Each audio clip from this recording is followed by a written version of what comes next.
Esta mujer no merece el respeto de nadie en esta sala. 40 pares de ojos que pasaron, al mismo tiempo, de la alegría de una fiesta a un silencio que yo nunca había sentido tan pesado en toda mi vida. Ni siquiera la música que salía del pequeño parlante en la esquina del salón alcanzó a llenar ese vacío. Todo se detuvo. El señor Efraín, que estaba sirviendo aguardiente con esa sonrisa amplia de siempre, bajó el brazo despacio. Las muchachas que bailaban cerca de la ventana se quedaron quietas. Y yo, Patricia Morales, 61 años, con los pies hinchados dentro de mis zapatos negros de charol, con el vestido azul marino que había planchado 2 veces esa mañana porque quería verme presentable, me quedé paralizada en el centro de ese salón, como si el piso se hubiera tragado mis pies. Mi hija Valentina me estaba señalando con el dedo. No era un gesto suave. No era el dedo de alguien que señala una dirección en la calle. Era el dedo de alguien que acusa. El brazo extendido, la punta del índice apuntando directo a mi cara, y la voz, su voz, que yo había escuchado por primera vez cuando era solo un llanto pequeño en una sala de maternidad. Esa voz dijo algo que todavía hoy, cuando cierro los ojos, puedo escuchar con la misma nitidez con que escucho la lluvia cayendo sobre el techo de zinc de mi cuarto. Esta mujer no merece el respeto de nadie en esta sala. Me quedé sin aire. No fue un desmayo. No fue una de esas escenas que uno ve en la televisión. Fue algo peor. Fue quedarme completamente consciente, de pie, viendo cómo 40 personas procesaban esas palabras y decidían, en silencio, qué hacer con ellas. Vi a la tía Rosario llevarse la mano a la boca. Vi al señor Efraín dejar la botella sobre la mesa sin saber dónde poner los ojos. Vi a los niños pequeños, que no entendían nada de lo que estaba pasando, pero que dejaron de reírse porque todos los adultos alrededor de ellos también habían dejado de reírse. Y vi a mi hija, parada frente a mí, con 34 años, con el cabello negro recogido en un moño que ella misma se había hecho esa tarde, con los aretes de oro que yo le había regalado el día de su quinceañera, con esa expresión en la cara que no era odio, exactamente, sino algo más frío y más difícil de entender. Algo que dolió más que el odio, porque el odio al menos tiene calor. El salón estaba decorado con papel picado rosado y blanco. Olía a arroz con pollo, a natilla, a flores frescas. Era la fiesta de 15 años de Camila, la hija de mi vecina Gloria, una muchacha preciosa que había crecido viendo entrar y salir a Valentina de mi casa cuando ella era apenas una niña. Yo misma había pasado la tarde cocinando, con mis manos que ya no son las de antes, pero que todavía saben hacer las cosas bien. Había decorado la mesa principal con flores del jardín. Lo había hecho con gusto, con ese gusto sencillo que uno tiene cuando hace las cosas por amor y no por obligación. Y ahí estaba, con las manos que todavía olían a cilantro y a cebolla de tanto pelar esa tarde, con los pies que me dolían desde las 7 de la noche, con el pecho apretado como si alguien me lo estuviera exprimiendo por dentro, y con el secreto más grande de mi vida encerrado detrás de las costillas, justo donde nadie podía verlo. Antes de seguir, necesito pedirles algo. Si alguna vez en su vida sintieron que un hijo, una hija, alguien a quien amaron con todo lo que tenían, los trató como si fueran un estorbo, como si el amor que les dieron durante años de repente no valiera absolutamente nada, déjenme un comentario abajo que diga simplemente, yo también. Solo eso. Porque esta historia que les voy a contar hoy es para ustedes. Y quiero saber que no estoy hablando sola. Mi nombre es Patricia Morales. Nací hace 61 años en un pueblo pequeño de Antioquia, Colombia. Llegué a Medellín a los 19 con una maleta de tela que mi mamá me cosió a mano y con la dirección de una prima que me había prometido trabajo en la ciudad. Aprendí a coser desde los 12 años, mirando a mi abuela Inés transformar 1 metro de tela ordinaria en algo que parecía de vitrina. Con los años, la costura se volvió mi oficio, mi sustento y, durante mucho tiempo, mi orgullo. Por más de 30 años trabajé en el pequeño taller que armé en la sala de mi casa. Comencé con una máquina Singer que compré a cuotas durante 2 años. Luego vino una segunda máquina. Luego una overlock usada que conseguí de segunda mano, pero que funcionaba perfecta. Llegué a tener 3 empleadas en los buenos tiempos. Hacía vestidos de novia, trajes de quinceañera, uniformes escolares, ropa de diario para las señoras del barrio que me buscaban porque sabían que mis costuras no se abrían ni con el primer lavado. Con esas manos, con esa máquina, con esas noches que terminaban a las 2 o a las 3 de la madrugada, saqué adelante a mi hija, sola, porque el padre de Valentina se fue cuando ella tenía 3 años y no volvió a dar señales de vida jamás. Mis manos todavía guardan las huellas de esos años. Tengo los nudillos más gruesos de lo normal por la artritis que empezó a aparecer cuando cumplí los 50. Tengo una cicatriz pequeña en el dedo índice derecho de cuando la aguja me pasó de lado en un descuido de madrugada, porque tenía que entregar un vestido al día siguiente y no podía permitirme parar. Y tengo otra cicatriz, más larga, que corre por debajo de mi costado izquierdo, debajo de las últimas costillas, una cicatriz que muy pocas personas han visto y que casi nadie en este mundo conoce. Esa cicatriz es la historia más importante de mi vida. Pero de eso les hablaré más adelante, cuando estén listos para escucharla. Primero necesito que me entiendan quién es Valentina, porque Valentina no siempre fue la mujer que me señaló con el dedo aquella noche. Valentina fue, durante muchos años, la razón por la que yo me levantaba cada mañana. Era una niña seria, inteligente, de las que aprenden rápido y no necesitan que les repitan las cosas 2 veces. Desde pequeña quiso estudiar, y yo hice todo lo que estaba en mis manos para que pudiera hacerlo. Cuando cumplió 18 años, entró a estudiar administración de empresas en una universidad privada. Yo pagué la matrícula durante 4 años con el dinero del taller. No me quejo. Lo hice con gusto. Pero sí quiero que sepan lo que eso significaba en la práctica. Había meses en que yo comía lo que sobraba después de que ella comiera. Había noches en que apagaba la luz de mi cuarto antes de las 9 para no gastar más electricidad. Había diciembres en que yo no me compraba ni una blusa nueva porque el dinero alcanzaba para ella o para mí, y siempre, siempre elegí a ella. Valentina se graduó. Conoció a Rodrigo, un hombre de Bogotá que trabajaba como comprador en una empresa distribuidora. Se casaron cuando ella tenía 27 años.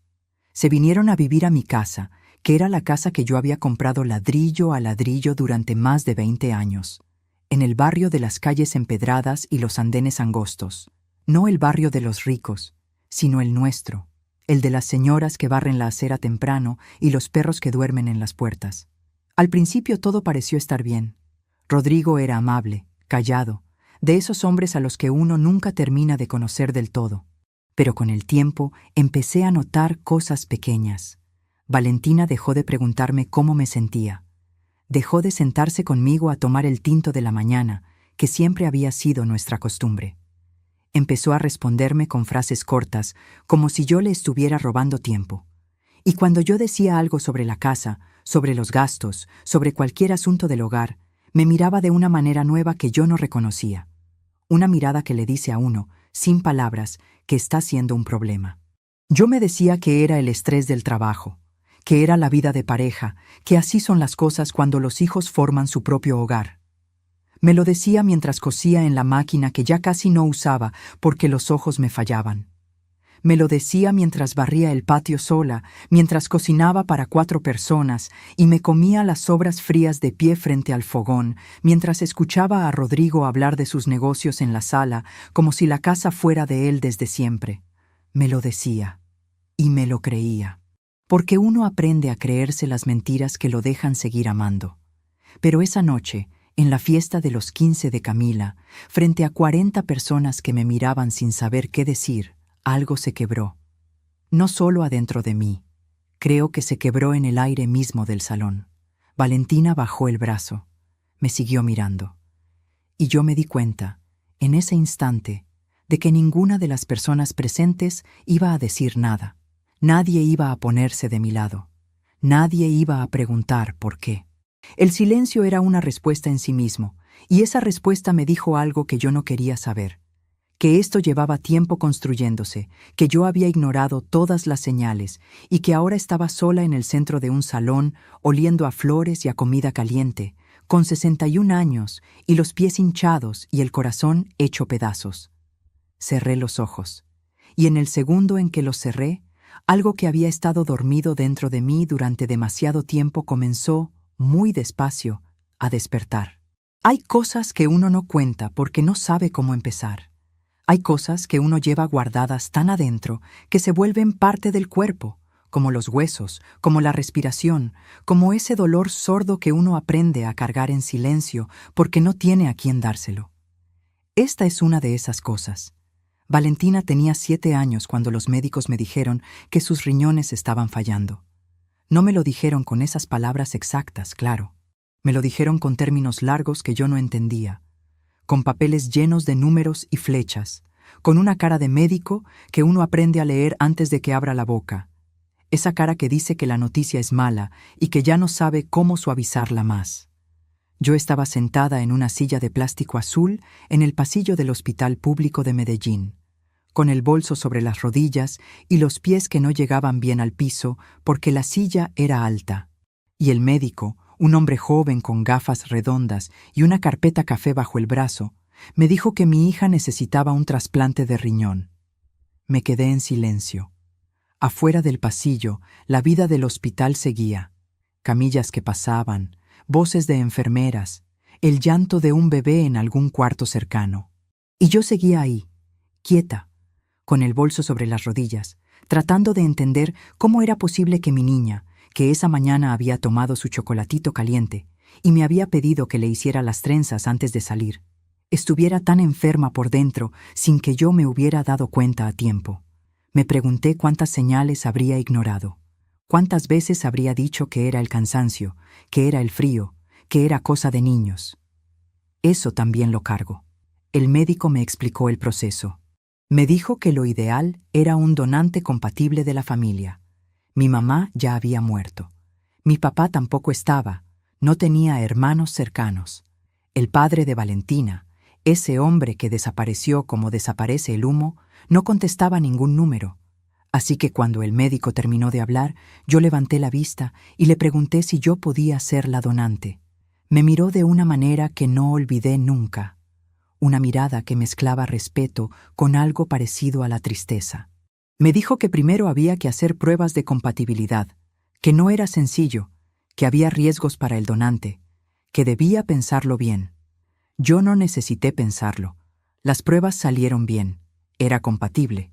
Y 6 semanas después, en una sala de cirugía del mismo hospital donde Valentina había nacido, los médicos me abrieron el costado izquierdo y sacaron uno de mis riñones para dárselo a mi hija. Recuerdo que antes de entrar a la sala, una enfermera me preguntó si tenía miedo. Le dije que no, y no era mentira. El miedo verdadero lo había tenido durante las semanas anteriores, en las madrugadas, cuando Valentina dormía y yo me sentaba en el borde de la cama a escuchar su respiración para asegurarme de que seguía ahí. Me quedaba así, a veces 1 hora entera, con el frío del piso subiéndome por los pies descalzos y el corazón haciendo ese ruido suave pero constante que hace cuando uno no puede permitirse el lujo de dejar de estar alerta. Ese es el miedo que nadie ve, el de quedarse despierta en la oscuridad, contando los segundos entre una respiración y la siguiente de su hijo. La recuperación fue dura, más de lo que esperaba. Estuve 3 semanas sin poder doblarme bien, sin poder cargar nada, con una faja médica que me apretaba las costillas y una cicatriz que ardía cada vez que me reía o tosía. Mi vecina Gloria, la misma Gloria de la fiesta de la semana pasada, vino a quedarse conmigo esos días. Me ayudó con Valentina, me trajo sopas, me acompañó a las citas de control. Fue la persona más generosa que conocí en esa época. Y también fue la única que me vio llorar una noche. No de dolor físico, sino de ese otro dolor que no tiene nombre, pero que uno sabe exactamente dónde lo siente. Valentina, con su riñón nuevo, floreció. No hay otra palabra para describirlo. En cuestión de meses, la niña pálida y cansada que se quedaba dormida en el colegio volvió a tener color en las mejillas, energía para correr, apetito para comerse el almuerzo completo. El médico nos dijo que todo estaba funcionando perfectamente. Y yo, desde ese día, aprendí a vivir con un solo riñón, cuidándome la comida, bebiendo agua, haciendo los controles cada año, llevando una vida normal pero más atenta, más consciente de que el cuerpo tiene sus límites.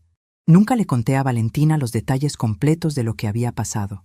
Cuando era niña le expliqué que había estado muy enferma y que la habían operado para curarla.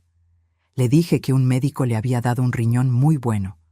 No le mentí del todo, pero tampoco le conté todo. Pensé que cuando fuera mayor, cuando tuviera edad para entender, se lo contaría. Siempre lo postergué. Primero porque era muy pequeña, luego porque estaba en el colegio y no quería preocuparla, luego porque ya tenía novio, luego porque se iba a casar, luego porque estaba embarazada. Siempre había una razón para esperar el momento perfecto. El momento perfecto nunca llegó.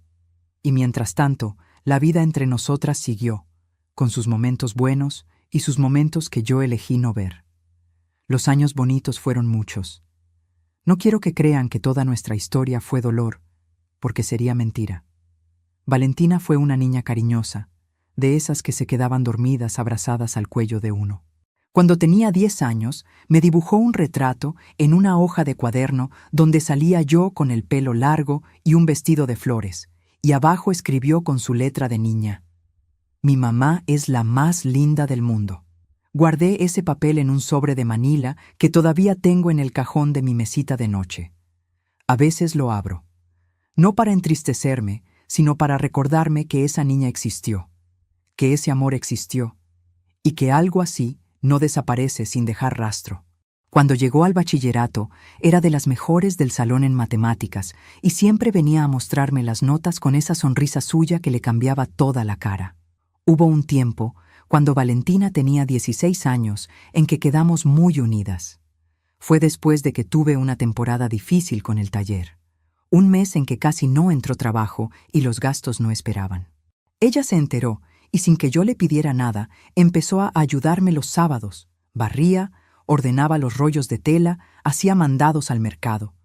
No le gustaba mucho coser, eso sí, pero hacía todo lo demás sin quejarse.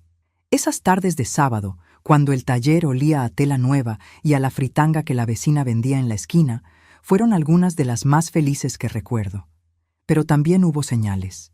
Señales que yo vi y decidí interpretar de otra manera, porque uno siempre encuentra la explicación que le permite seguir creyendo que todo está bien. La primera vez que Valentina me habló con una dureza que me sorprendió, tenía 22 años y yo le había dicho algo sobre el orden de la casa. No recuerdo bien qué fue exactamente. Algo sobre unos platos que habían quedado sin lavar. Y ella me respondió con una voz que no era la suya, una voz cortante, sin afecto, que dijo: «Ay, mamá, usted siempre con lo mismo.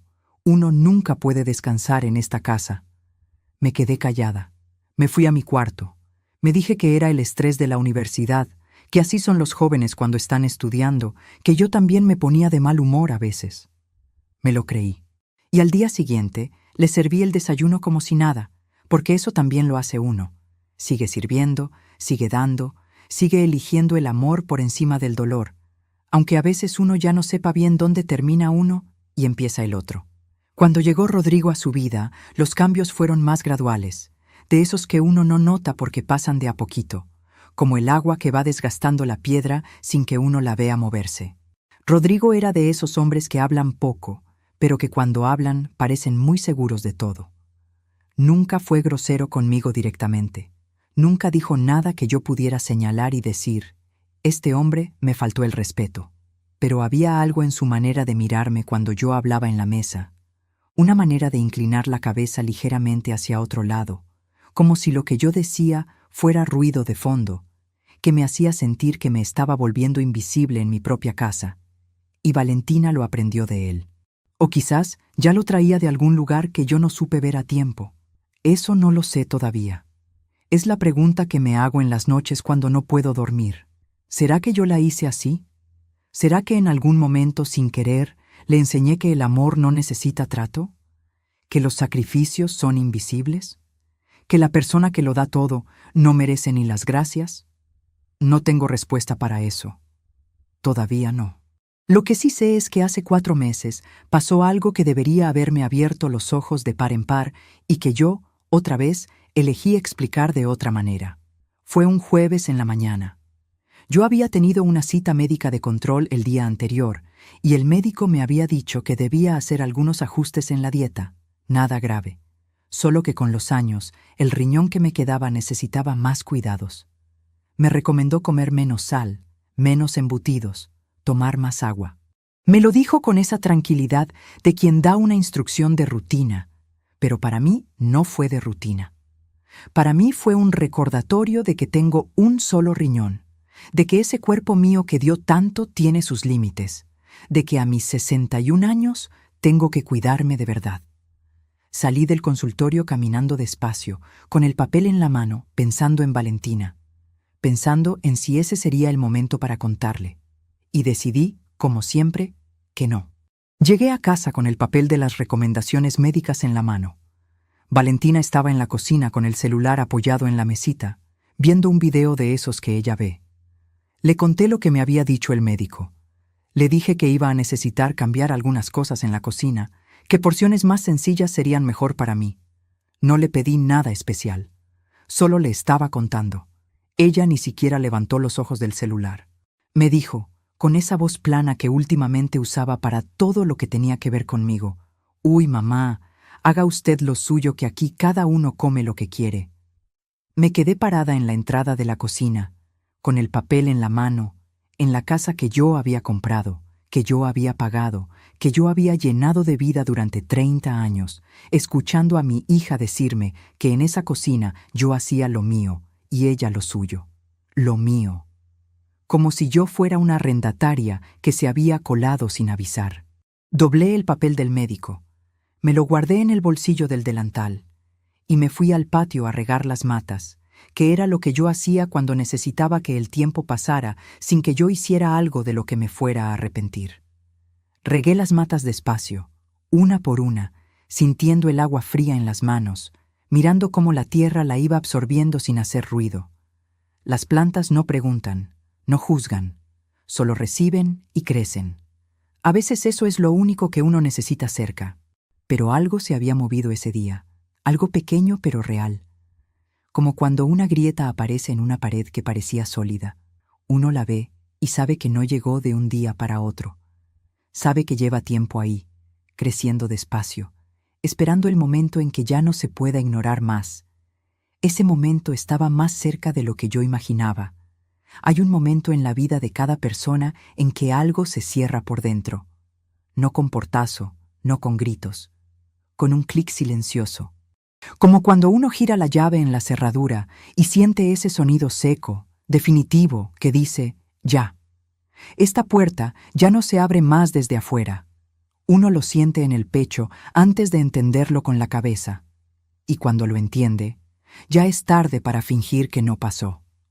Ya es tarde también para pretender que uno no lo esperaba, porque en el fondo, si uno es honesto consigo mismo, siempre supo que ese momento iba a llegar. A mí ese momento me llegó un martes. No fue en la fiesta de Camila, aunque ahí fue donde todo se vio. No fue el jueves de las recomendaciones médicas, aunque ese día ya había algo moviéndose. Fue 3 semanas antes de la fiesta, un martes a las 8:15 de la noche, en la sala de mi propia casa. Rodrigo había llegado más temprano que de costumbre. Lo oí entrar mientras yo terminaba de lavar los pocillos de la cena en la cocina. Escuché que dejaba las llaves en el platito de cerámica que está sobre la repisa de la entrada, el mismo platito que compré en la galería del centro hace más de 15 años, que tiene una grieta pequeña que yo le pegué con cemento de contacto y que sigue ahí, fiel, cumpliendo su oficio. Escuché sus pasos atravesar el corredor hacia la sala, y luego escuché una voz que no era la de Valentina. Era la voz del señor Germán, el vecino de la esquina que vende materiales de construcción. Me limpié las manos en el trapo de cocina y me quedé quieta. No por curiosidad de chismosa, sino porque algo en el tono de esa conversación me puso alerta. Era el tono de los hombres que hablan de negocios, ese tono bajo y específico que tienen cuando creen que nadie más está escuchando. Un tono que yo reconocí de inmediato, porque en 30 años de taller aprendí a distinguir las voces que negocian con respeto de las que negocian como si la otra persona no existiera. Me acerqué despacio al marco de la puerta que separa la cocina del corredor. No hice ruido. Tenía los pies descalzos sobre el piso frío y el trapo de cocina todavía en la mano. Me quedé ahí, quieta, escuchando, sin que ninguno de los dos supiera que yo estaba a metros de distancia. Rodrigo le estaba diciendo al señor Germán que quería saber cuánto costaría ampliar la parte de arriba, que con el cuarto que estaba sin usar se podía hacer una pieza más, y que si le metían mano a la fachada, el valor del inmueble podría subir considerablemente. Que él ya había hecho las cuentas y que en este barrio los precios habían subido mucho en los últimos años. El señor Germán asentía, tomaba medidas mentales, hablaba de materiales, de tiempos, de costos aproximados, y Rodrigo decía, mi casa, mi propiedad, mi inversión, mi casa. Me tuve que apoyar en la pared del corredor con la palma de la mano, no porque me fuera a caer, sino porque necesitaba sentir algo sólido, algo real, bajo los dedos. Necesitaba que el cuerpo me confirmara que lo que estaba escuchando era verdad y no una confusión mía. No otra de esas veces en que yo interpretaba mal, en que yo exageraba, en que yo veía problemas donde supuestamente no había ninguno. Pero no era una confusión. Era exactamente lo que parecía. Y yo lo sabía. Esa casa la compré yo. Ladrillo a ladrillo, cuota a cuota, durante 23 años. Con la Singer, con los vestidos de novia, con los uniformes del colegio, con las costuras de madrugada. Tengo la escritura en mi nombre. Patricia Morales, cédula de ciudadanía número 4.312.142 de Medellín. Está guardada en un sobre amarillo en la gaveta de abajo del ropero, debajo de las sábanas de repuesto. La he sacado tan pocas veces en los últimos años que a veces tenía que recordarme a mí misma que seguía ahí. Como si la certeza de que algo nos pertenece fuera tan grande que ya no necesitara comprobarse. Y miren lo que pasó con esa certeza mía. Se convirtió en descuido, en confianza mal puesta. Rodrigo nunca había puesto un peso en esa casa, ni para el agua, ni para la luz, ni para los arreglos del techo que hubo que hacer cuando se filtró el invierno pasado. Rodrigo vivía en mi casa como quien vive en un hotel 50 pendiente. Esperé a que el señor Germán se fuera. Esperé 10 minutos más para que se me asentara la voz. Luego entré a la sala. Rodrigo estaba sentado en el sofá con el celular en la mano. Valentina estaba en el sillón de enfrente con los pies subidos, viéndolo a él de reojo. Los dos parecían tranquilos, de esa tranquilidad que da no haber sido descubiertos, aunque ninguno de los dos sabía todavía si yo había escuchado algo. Les dije, con calma, que los había escuchado, que quería saber qué estaban planeando con la casa. Rodrigo levantó la vista del celular con esa pausa suya, esa pausa calculada que siempre usaba antes de hablar, como si le diera lástima tener que explicarle las cosas a alguien que no entiende. Me dijo que no era para tanto, que solo estaba viendo opciones, que la casa estaba desaprovechada, que el cuarto de arriba llevaba años sin uso y que con una pequeña remodelación podían mejorar el espacio para cuando los niños crecieran. Le dije que la casa era mía, que cualquier decisión sobre ella me correspondía a mí. Rodrigo sonrió. No una sonrisa de alegría, una sonrisa de las que duelen más que un insulto, porque llevan adentro todo el desprecio que una persona es capaz de sentir sin mostrarlo del todo. Esa sonrisa la conocía.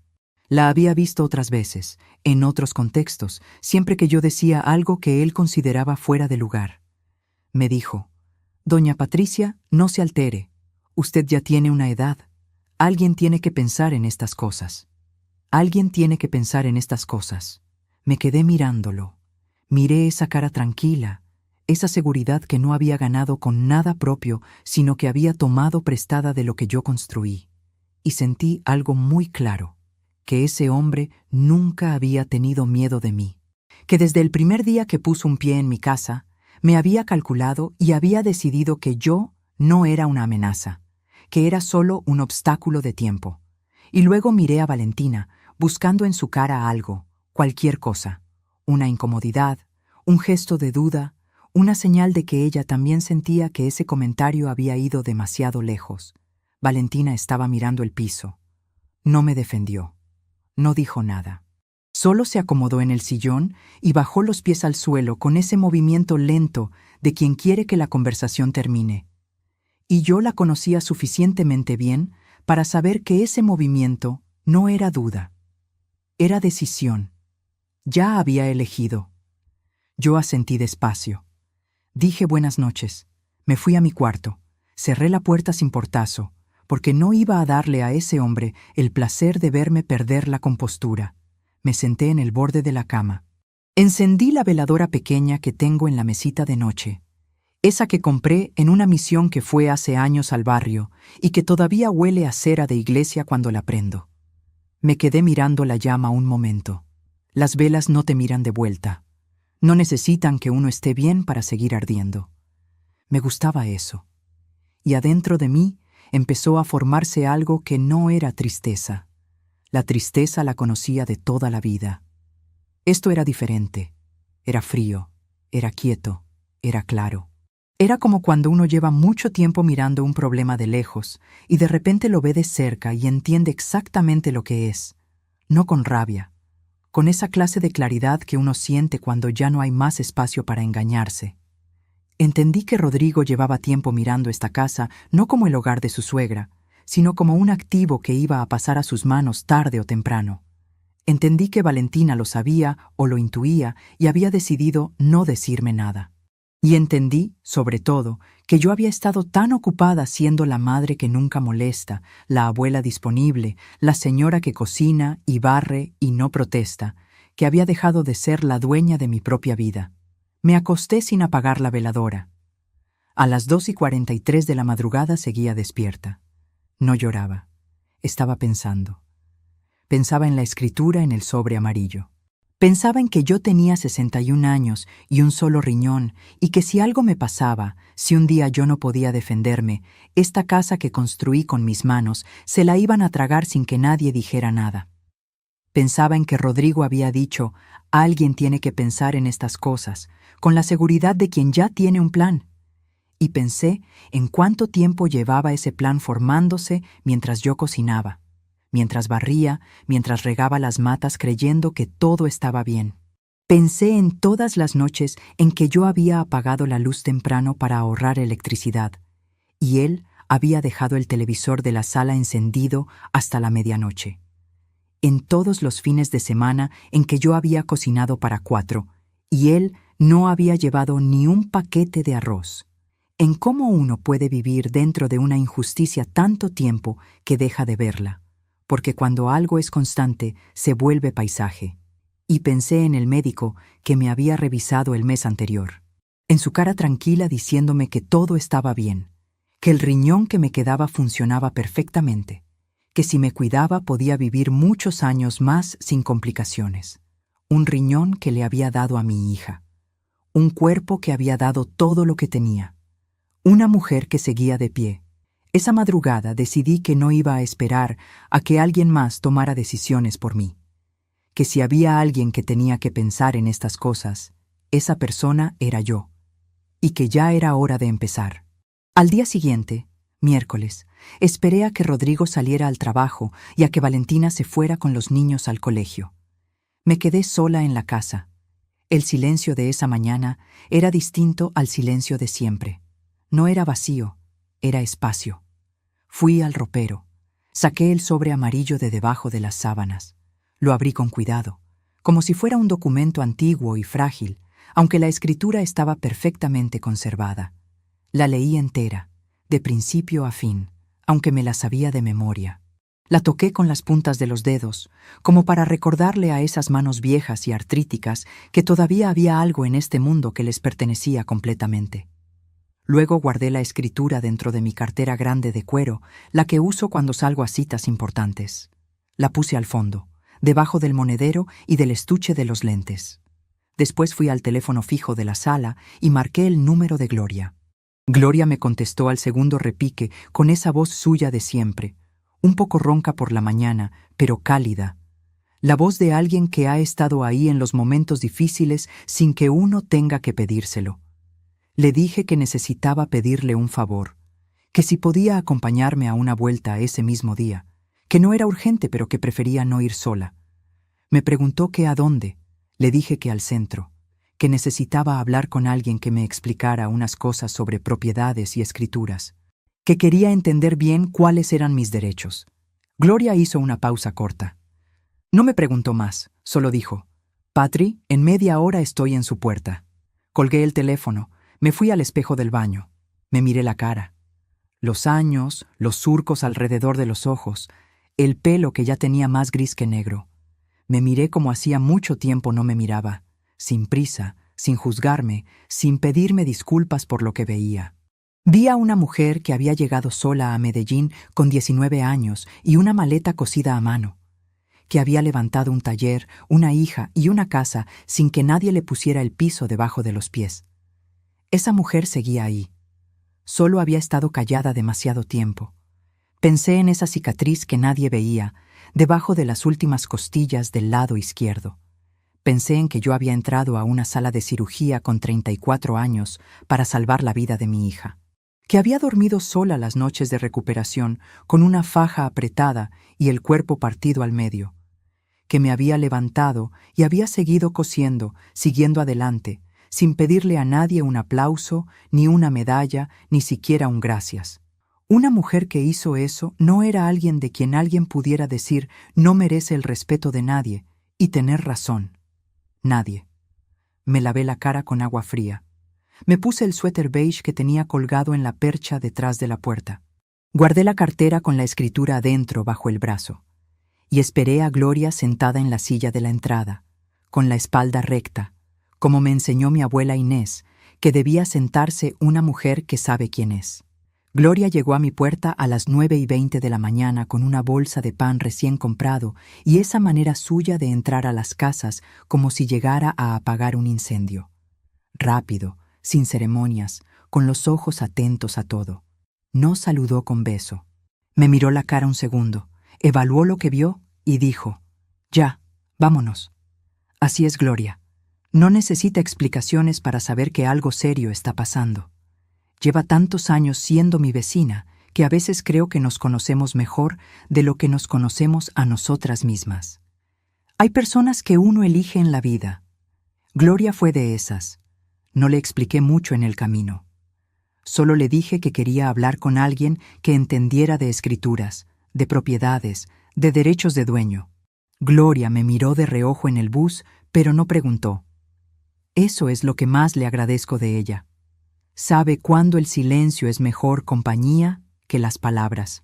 Íbamos las dos sentadas, con las carteras sobre las piernas, mirando por la ventana cómo el barrio iba quedando atrás y la ciudad se abría hacia el centro, y yo pensaba que hacía mucho tiempo que no salía a hacer algo solo para mí, solo para defenderme, solo porque yo lo había decidido. Bajamos cerca al centro, por la calle donde están las notarías y los bufetes de abogados pequeños que atienden a gente como nosotras, gente de barrio con problemas reales y plata justa. Entramos a una oficina que tenía un letrero verde en la puerta, y adentro olía a papel viejo y a café de olla. Nos atendió una mujer de unos 45 años, lentes gruesos, pelo corto, que hablaba despacio y miraba a los ojos cuando explicaba. Me dio confianza de inmediato. Hay personas así, que con solo sentarse frente a uno transmiten que están ahí de verdad, que no tienen afán, que le importa lo que uno vino a decir. Le conté lo que necesitaba saber. Le dije que tenía una casa a mi nombre, que ahí vivía con mi hija y el esposo de ella, y que quería entender qué podía hacer si yo, como propietaria, decidía que quería arrendar la casa a otras personas. Lo dije con calma, con las manos quietas encima del bolso, sin temblarme la voz. No sé si ella lo notó, pero yo sí lo noté. Era la primera vez en mucho tiempo que yo entraba a un lugar a pedir algo para mí sin disculparme de antemano por pedirlo. La abogada me explicó con calma. Me dijo que como dueña única del inmueble, yo tenía todo el derecho de disponer de la propiedad como lo considerara. Que si los ocupantes actuales no tenían contrato de arrendamiento firmado, que era mi caso, porque nunca habíamos firmado nada, porque yo lo había considerado innecesario dentro de mi propia familia.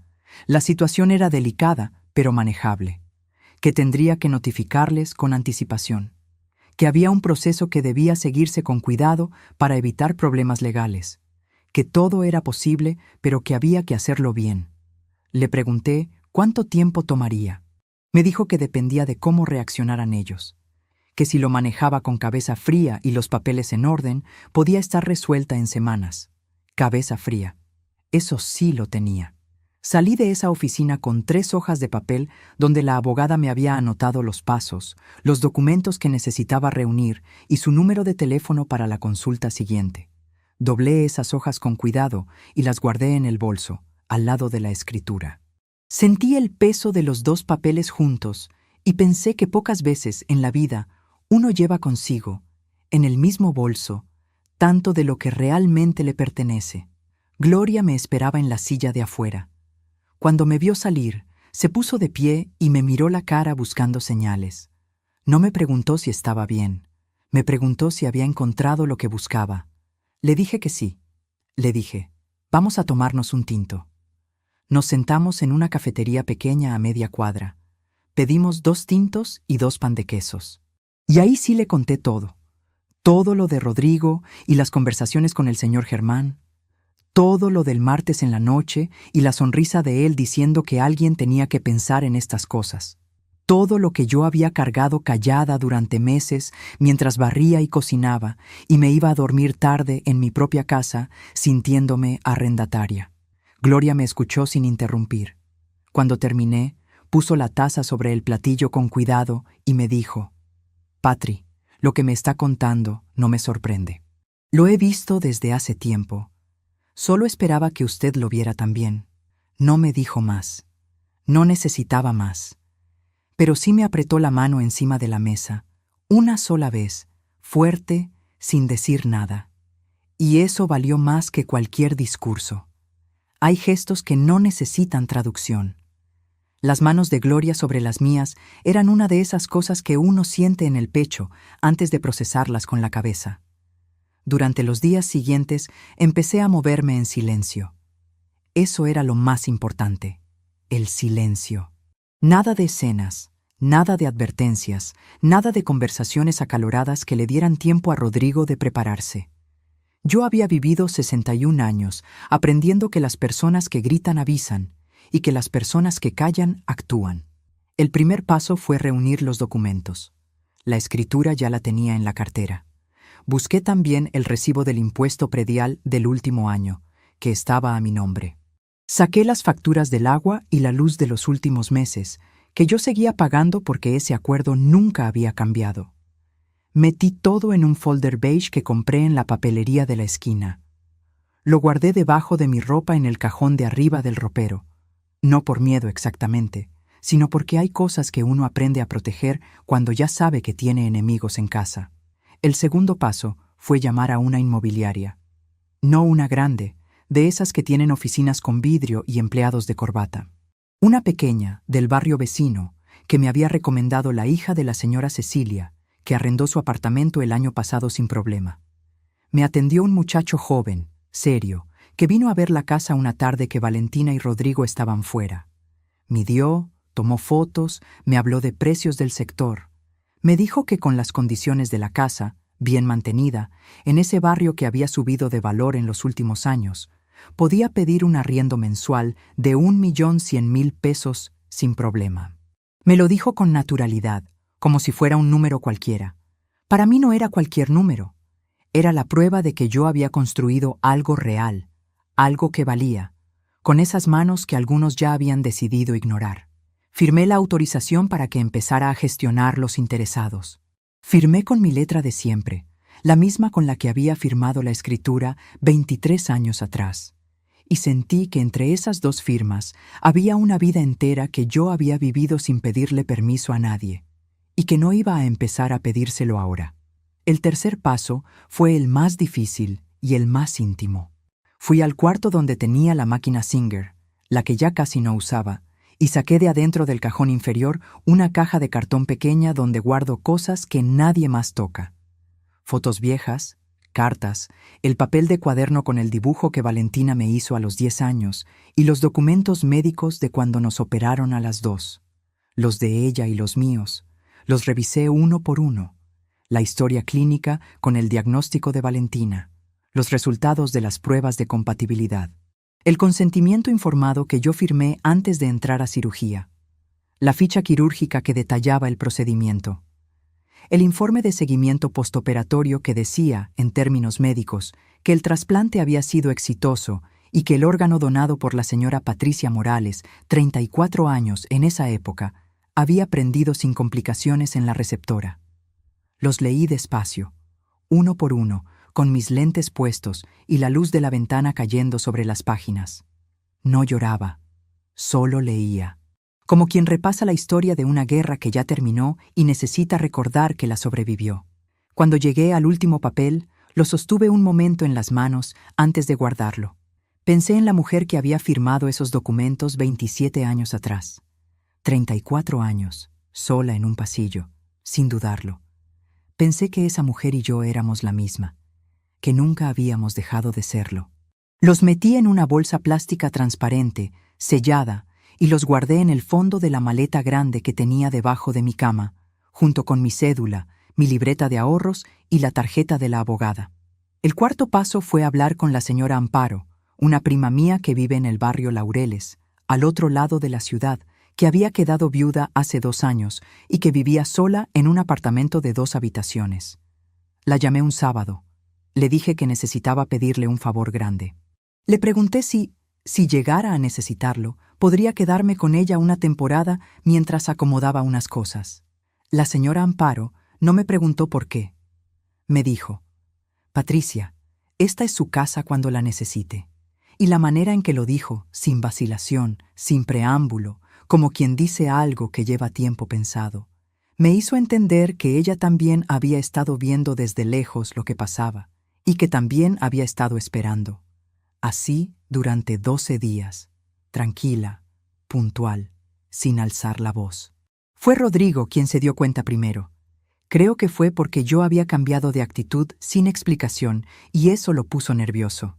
Ya no intentaba conversar con él en la cena. Ya no le preguntaba si quería más agua, si le faltaba sal a la sopa, si necesitaba algo del mercado. Lo servía y me sentaba en mi lugar sin más. Lo miraba como se mira a un mueble. Lo ves, sabes que está ahí, pero no te genera ningún sentimiento particular. Y cuando una persona que siempre te ha dado atención de repente deja de dártela, sin pelea, sin explicación, con una calma que no entiende, eso descoloca más que cualquier grito. Un hombre acostumbrado a que lo traten con consideración, nota cuando esa consideración desaparece. Y cuando lo nota, empieza a buscar la razón. La encontró un martes en la mañana, cuando el muchacho de la inmobiliaria llamó al teléfono fijo de la casa para confirmar una visita con un posible arrendatario. Rodrigo contestó.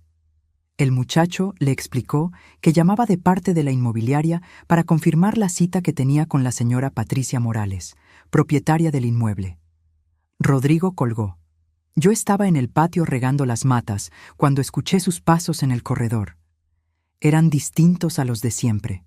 Eran pasos de alguien que viene a buscar a alguien. Reconocí esos pasos antes de que apareciera en la puerta. El ritmo acelerado, el peso un poco más cargado de lo habitual, esa manera de pisar que tienen los hombres cuando van hacia algún lugar con una decisión ya tomada. Me quedé regando. No apuré. No me preparé ningún discurso. Solo seguí con lo que estaba haciendo, que era exactamente lo que siempre había hecho en esa casa: cuidar lo mío. Apareció en la puerta del patio. Tenía el teléfono en la mano y una expresión que yo no le había visto nunca. No era la calma calculada de siempre. Era otra cosa. Era el principio del miedo disfrazado de rabia. Lo conozco bien ese disfraz. Lo he visto en hombres que de repente entienden que no tienen el control que creían tener. Me preguntó qué era eso de una inmobiliaria. ¿Qué había estado haciendo yo a sus espaldas? Si yo entendía lo que significaba meter a desconocidos en esa casa donde vivían sus hijos. Seguí regando la mata de helechos. No lo miré de inmediato.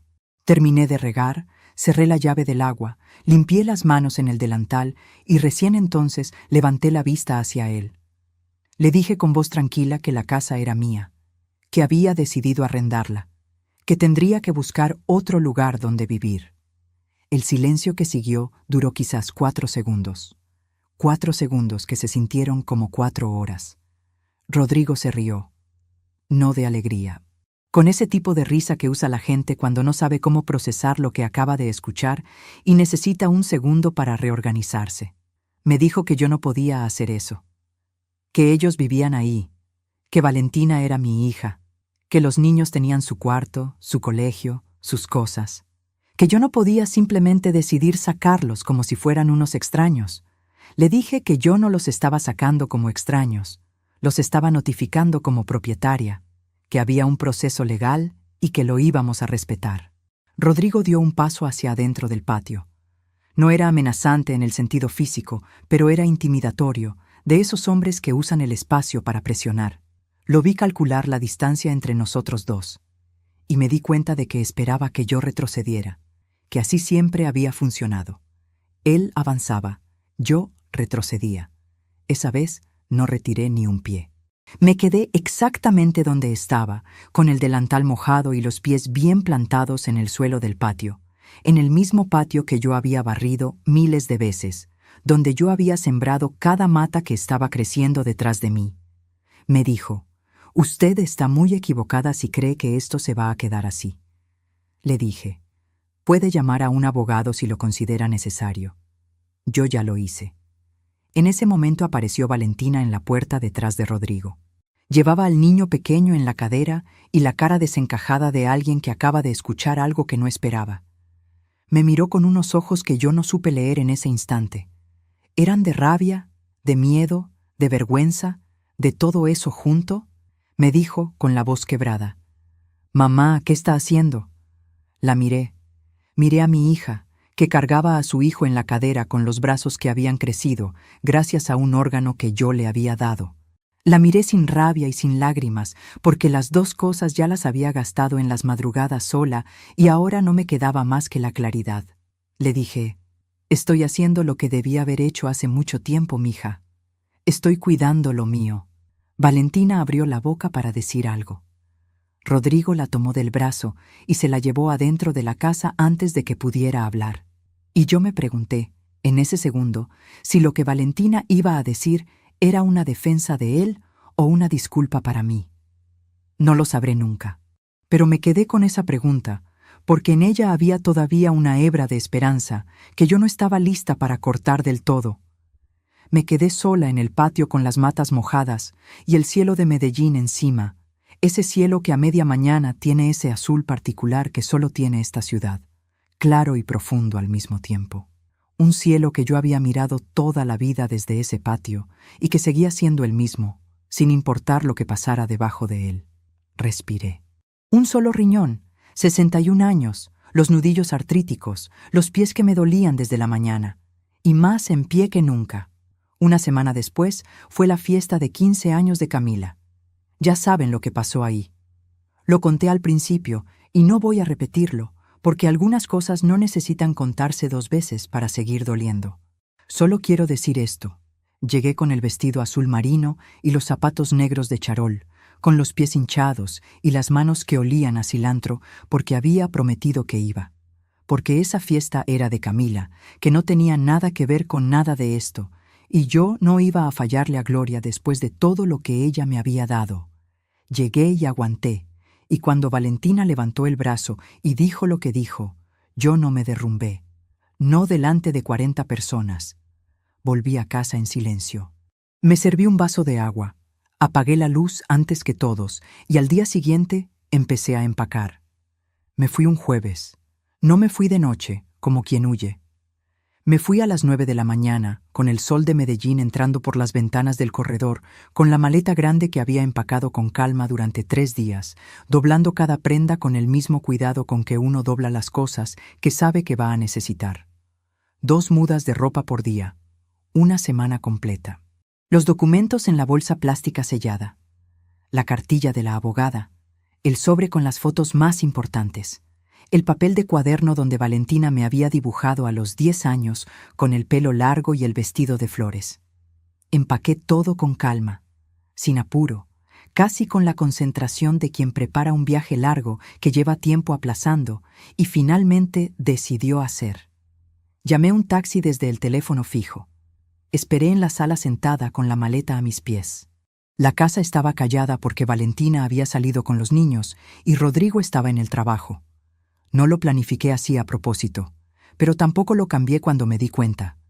Algunas cosas se acomodan solas cuando uno por fin toma una decisión de verdad. Cuando llegó el taxi, agarré la maleta con las 2 manos, salí al andén, miré la fachada de la casa un momento. Las rejas que yo misma había mandado a pintar de negro el año anterior porque el morado se había desteñido con los años. Las matas en el corredor, la begonia rosada que había sembrado hace más de una década y que florecía cada año sin que yo le pidiera permiso. El platito de cerámica con la grieta pegada sobre la repisa adentro. Las marcas de los zapatos de los niños en el piso del corredor que yo nunca había querido borrar del todo porque me gustaba saber que ahí habían crecido.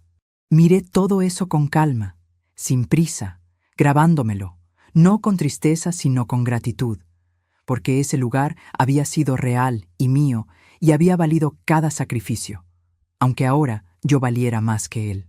Me detuve un segundo más de lo que pensaba, no porque tuviera dudas, sino porque uno le debe respeto a los lugares que le costaron la vida entera. Entré al taxi, le di la dirección de Laureles al conductor y no volví a mirar por la ventana trasera. La señora Amparo me estaba esperando con el apartamento ordenado y un sancocho en la olla, que es la manera que tienen las mujeres de nuestra generación de decir bienvenida sin necesitar palabras largas. Me dio el cuarto con ventana al parque, que tenía una cama con colchón nuevo y una persiana de madera que dejaba entrar la luz de la mañana en rayas doradas. Me dijo que me quedara el tiempo que necesitara. Me dijo que no tenía que explicar nada. Y lo más importante, no puso esa cara de lástima que la gente pone cuando cree que uno está destruido. Me trató como lo que era, una mujer que había tomado una decisión. Me acosté esa noche y dormí 6 horas seguidas sin despertarme una sola vez. No recordaba cuándo había sido la última vez que eso me había pasado. Y eso, que parece poco, para mí fue todo. El cuerpo sabe antes que la mente cuando finalmente está en un lugar seguro. Y el mío, esa noche, supo. Laureles era diferente a mi barrio. Las calles eran más amplias, con árboles grandes que hacían sombra en las aceras, y había una calma particular en las mañanas que me recordaba a los domingos de cuando era joven, esa quietud que una vez creía que era aburrimiento y con los años entiende que es paz. Desde la ventana del cuarto de Amparo podía ver un parque pequeño donde las mañanas había personas mayores caminando despacio, algunos con bastón, otros solos, todos con ese paso pausado de quien sabe que el tiempo es suyo y no tiene que correr para nadie. Los observaba mientras tomaba el tinto de la mañana y pensaba que era la primera vez en décadas que yo también tenía ese tiempo para mí, que nadie me esperaba en la cocina, que nadie necesitaba que yo terminara rápido para que empezara otra cosa. Me gustó ese parque desde el primer día. Al 4.º día de que me fui, Valentina me llamó al celular. Dejé que timbrara 2 veces, respiré y contesté. Me dijo, con una voz que mezclaba confusión y algo parecido al pánico, que dónde estaba yo, que los niños preguntaban por mí, que Rodrigo había hablado con la inmobiliaria y que había un contrato firmado para arrendar la casa en menos de 3 semanas. Que dónde iban a vivir ellos. Que cómo podía yo hacer algo así. Había en su voz una urgencia que yo reconocí. Era la voz de alguien que siempre había contado con que yo estuviera ahí para absorber las consecuencias de todo, y que de repente entendía que ese colchón ya no existía. Le dije que estaba bien, que tenía 3 semanas para organizar su mudanza, que si necesitaba ayuda con los datos de la inmobiliaria, me avisara. Hubo un silencio largo en el teléfono. Valentina me dijo, «Mamá, usted no puede hacer esto». Le dije, «Mija, ya lo hice». Colgué. Me quedé con el celular en la mano, sentada en la silla de la cocina de Amparo, mirando el azulejo blanco de la pared. Esperé que llegara el arrepentimiento, esa ola que uno espera que venga cuando hace algo que dolió. No llegó. Lo que llegó fue otra cosa más sencilla y más profunda. La sensación de haber actuado desde adentro, desde el lugar donde una guarda lo que de verdad siente, no desde el miedo ni desde la costumbre. Me quedé sentada un rato más, sin moverme, dejando que esa sensación se asentara bien, como quien espera que el café repose antes de tomarlo para que tenga todo su sabor. Las siguientes semanas fueron un proceso que yo no esperaba que fuera tan difícil para ellos y tan silencioso para mí. Rodrigo perdió la calma que siempre había cuidado tanto. Llamó a la abogada directamente, que me informó del contacto y me explicó que no tenía ningún argumento legal que pudiera detener el proceso. Llamó a un familiar mío, un primo lejano que vive en Itagüí, para preguntarle si yo estaba bien de la cabeza, si alguien de la familia podía hablar conmigo. El primo me llamó con cierta incomodidad y yo le expliqué con paciencia lo que había pasado. El primo no volvió a llamar a Rodrigo.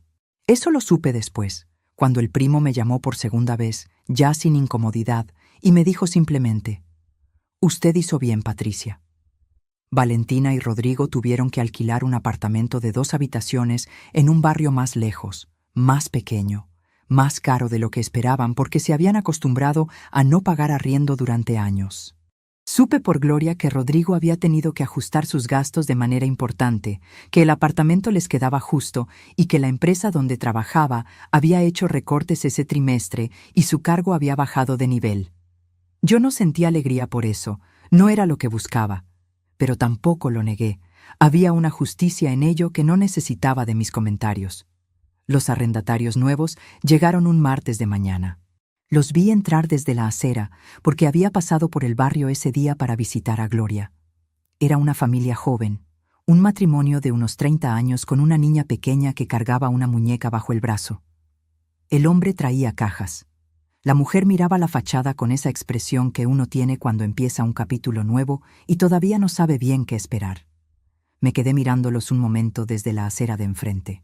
Vi cómo la niña tocó las rejas negras con los dedos, despacio, como explorando algo nuevo. Vi cómo la mujer abrió la puerta con llave y entró primero, y cómo el hombre la siguió cargando una caja grande con cuidado para no golpear el marco. Me pregunté si esa mujer sabía lo que costaba una casa así, no en pesos, en años, en noches de costura, en almuerzo frío parado frente al fogón. Pensé que no importaba, que bastaba con que la cuidaran, y que esa familia, con su niña y su muñeca y sus cajas, parecía capaz de hacerlo. Gloria me tomó del brazo y me dijo bajito: «¿Siente algo?». Le dije la verdad.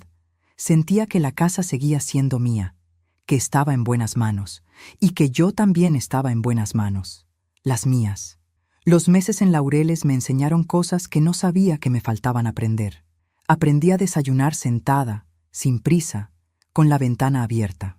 Aprendí a gastar dinero en mí sin que eso me generara culpa. Me compré un par de zapatos cómodos de cuero marrón que me habían llamado la atención en una vitrina desde hacía tiempo, y unos lentes nuevos con una montura que la señorita de la óptica dijo que me favorecía. Me los puse frente al espejo de la tienda y me miré un momento. La señorita me sonrió y me dijo que me veía muy bien. Y lo raro fue que esta vez, en lugar de decirle que no exagerara o que para qué si ya estaba vieja, le dije: «Gracias, sin más, solo gracias». Aprendí a caminar por el parque a las 7 de la mañana sin tener que llegar antes a cocinar el desayuno de nadie. Aprendí a sentarme a ver llover sin levantarme a hacer nada mientras llovía. Amparo y yo nos volvimos compañía real, no de conveniencia. Compartíamos el mercado, cocinábamos juntas los viernes, veíamos telenovelas antiguas que a las 2 nos sabíamos de memoria, pero que seguíamos viendo con el mismo gusto. Algunas noches nos quedábamos hablando hasta tarde de cosas que las mujeres de nuestra edad hablamos cuando no hay nadie más que nos juzgue. Del cuerpo que cambia, de los hijos que decepcionan, de los años que se van más rápido de lo que uno quisiera, de lo que todavía queremos hacer con el tiempo que nos queda, de los maridos que se fueron o que se quedaron, pero tampoco estuvieron, de los sueños que uno pospuso tanto que a veces ya no sabe si siguen siendo sueños o si se volvieron solo memoria. Fue en una de esas noches cuando Amparo me preguntó si Valentina sabía lo del riñón. Me quedé callada un momento. Le dije que no, que nunca se lo había contado completo. Amparo me miró con esa calma que tienen las personas que ya pasaron por mucho y no necesitan dramatizar nada. Me dijo, algún día va a saberlo, Patri, y cuando sepa va a tener que decidir con qué se queda, con la rabia o con la verdad. No le respondí esa noche, pero me quedé pensando en eso durante días.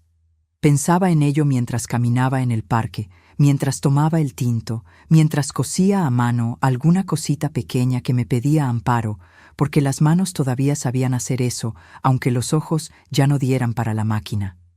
Me preguntaba cómo reaccionaría Valentina, si lloraría, si pediría perdón, si ese perdón, viniendo de ella, sería suficiente para mí.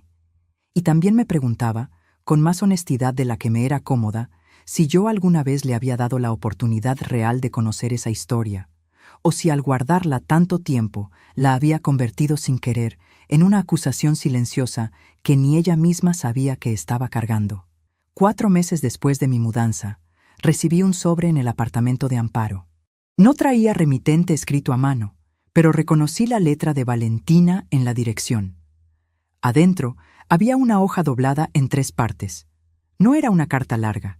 Era una hoja de hospital, una fotocopia de mi historia clínica que ella había pedido, según me enteré después, a través del seguro médico cuando intentó actualizar sus propios datos de trasplante para un examen de rutina.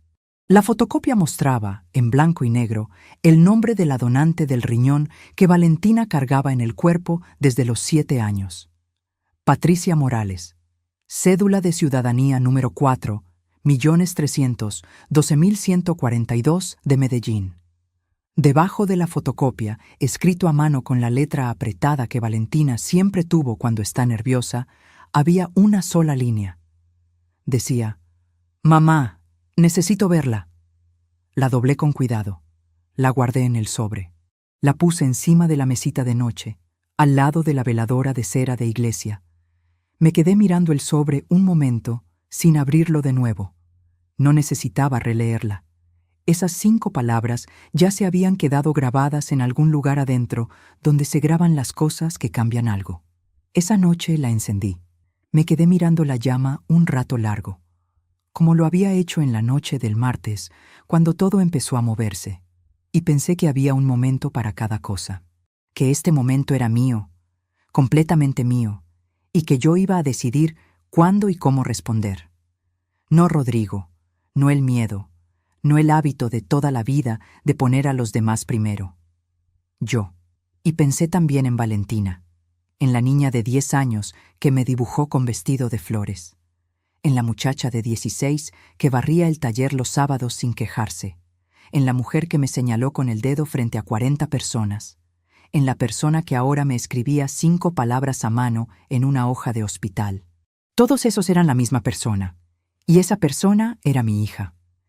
Eso tampoco había cambiado, aunque yo hubiera aprendido, por fin, a separarla de mi propia supervivencia. Al día siguiente, a las 7:20 de la mañana, me puse los zapatos cómodos de cuero marrón, agarré el bolso y bajé al parque a caminar. El sol de Medellín entraba entre los árboles en franjas largas y tibias. Una señora mayor que yo pasó con un perro pequeño y me saludó con una sonrisa sin que nos conociéramos de nada. El olor a tinto de la cafetería de la esquina llegaba hasta la acera. Me senté en uno de los bancos del parque con las manos sobre las rodillas y la espalda recta, como me había enseñado mi abuela Inés. Y por primera vez en muchos años no estaba esperando que nadie me dijera que podía descansar. Ya lo sabía sola. Han pasado 9 meses desde aquella mañana en que cerré la puerta del taxi y no miré hacia atrás. 9 meses en que aprendí que la vida tiene una manera particular de reacomodarse cuando uno deja de forzar las piezas para que encajen. Como cuando uno suelta un nudo que llevaba demasiado tiempo apretado y siente, casi con sorpresa, que los dedos vuelven a moverse libres. 9 meses que no fueron fáciles en todo momento, pero que fueron completamente míos. Y esa diferencia, después de tantos años, lo cambia todo. Valentina y yo nos vimos por primera vez un domingo de octubre, 3 semanas después de que yo recibí su sobre con la fotocopia del documento médico. No nos citamos en la casa de nadie.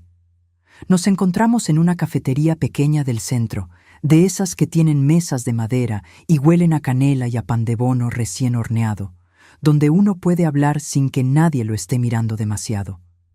Llegué 10 minutos antes y pedí 2 tintos. Me senté de cara a la puerta, con el bolso sobre las rodillas, igual que aquella tarde en el hospital 30 años atrás, cuando un médico joven con gafas redondas me explicó lo que iba a pasar con mi hija, como si la vida tuviera una memoria circular y me estuviera recordando de dónde venía todo. Pensé, mientras esperaba, que si aquella tarde en el hospital tuve la fuerza de decir que sí sin necesitar pensarlo, esta tarde también podría tener la fuerza de decir lo que necesitaba decir. Valentina entró sola, sin los niños, sin Rodrigo. Se la veía distinta, no sé bien cómo explicarlo. Más pequeña, quizás. No en tamaño, sino en esa manera que tiene la gente de encogerse un poco cuando carga algo que le pesa mucho y no sabe cómo depositarlo. Se sentó frente a mí. No me abrazó. Yo tampoco la abracé. Eso vendría después, si venía, cuando las palabras hubieran hecho su trabajo. Me miró a los ojos y me dijo: «Mamá, lo supe». Le dije que sí, que ya sabía que lo sabía. Me dijo: «¿Por qué nunca me lo dijo?».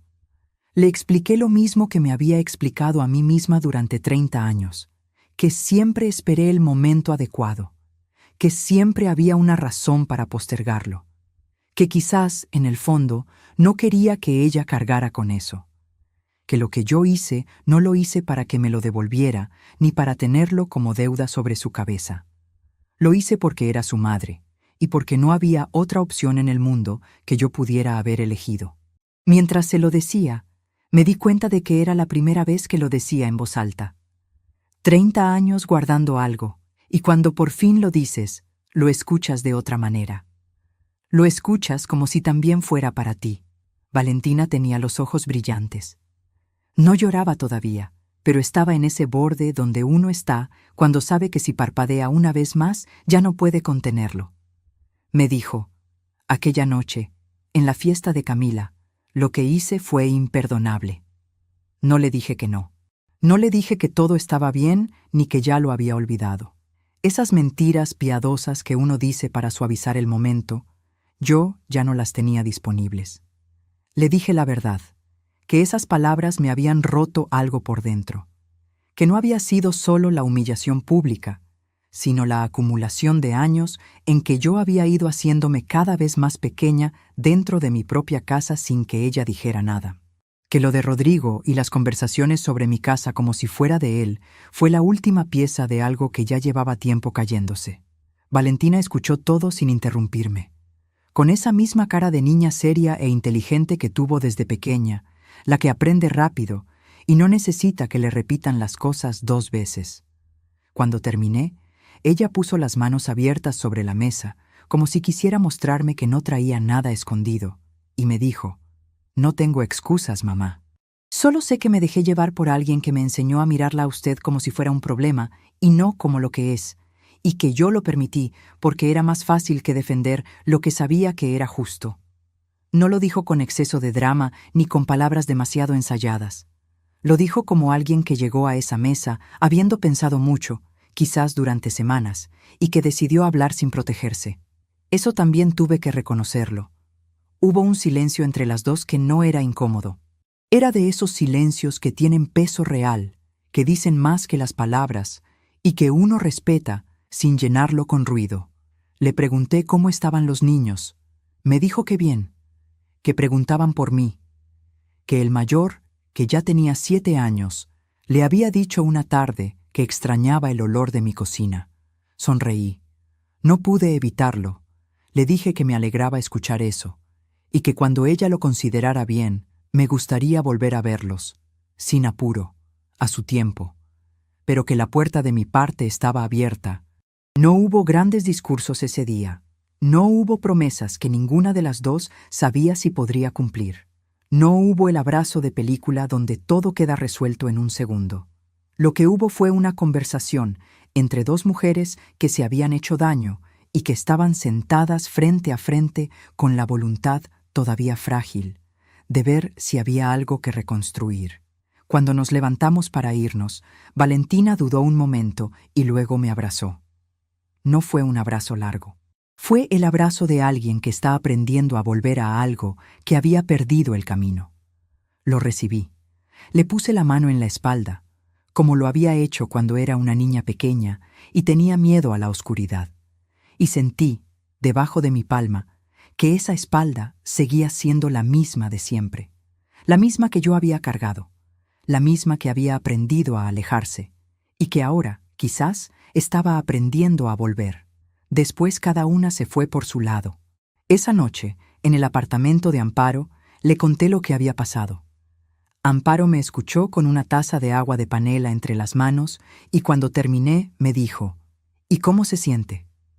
Le dije que me sentía como alguien que acaba de soltar una carga muy pesada, pero que todavía tiene los hombros doloridos, que el alivio y el dolor podían existir al mismo tiempo, y que yo ya había aprendido a no pedirle a las cosas que fueran una sola cosa a la vez.